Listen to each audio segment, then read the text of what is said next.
नमस्कार विद्यार्थी मित्रांनो, प्रश्न बघा. पोलीस भरती चंद्रपूर 2016च्या पेपरमध्ये विचारलेला हा प्रश्न आहे. वस्तूच्या किमती पहिल्या वर्षी 20% वाढल्या व दुसऱ्या वर्षी पुन्हा 20% वाढल्या, तर एकूण किमती किती टक्क्यांनी वाढल्या असा प्रश्न आपल्याला विचारलेला आहे. मग आता इथे आपल्याला त्या वस्तूंची किंमत दिलेली नाही. मग आपण किंमत काय पकडली? वस्तूंची किंमत सुरुवातीला होती ₹100.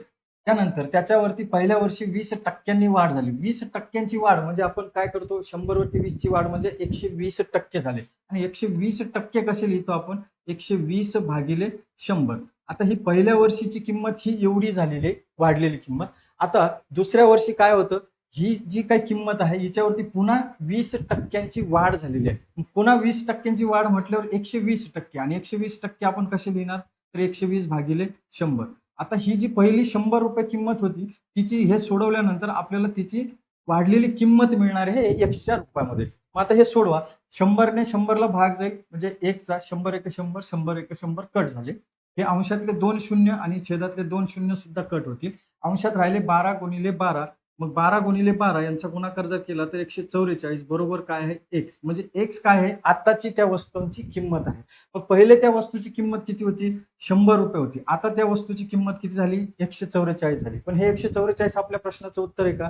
तर नाही. ही त्या वस्तूंची वाढलेली किंमत दिलेली आहे. आपल्याला विचारलंय एकूण किमती किती टक्क्यांनी वाढल्या हे विचारलेलं आहे. मग वस्तूची किंमत किती होती? अगोदर ₹100 होती आणि त्याच्यावरती आता ती किंमत 2 वेळा 20% वाढून किती झाली?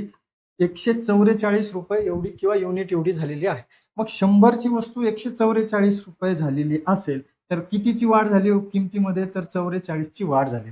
मग ही 44 ची वाढ ₹100 वरती झालेली आहे. म्हणून आपल्याला टक्केवारीत काढायचंय तर 44 ची वाढ झाली आहे ₹100 वरती. टक्केवारीत विचारलंय आपल्याला वाढ म्हणून गुणिले काय करणार आपण? 100.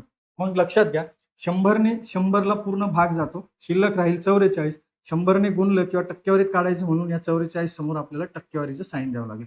म्हणजेच काय? तर वस्तूच्या एकूण किमती किती टक्क्यांनी वाढल्या? तर त्या 44% वाढलेल्या आहेत. या पद्धतीने हा प्रश्न तुम्हाला सोडवायचा आहे.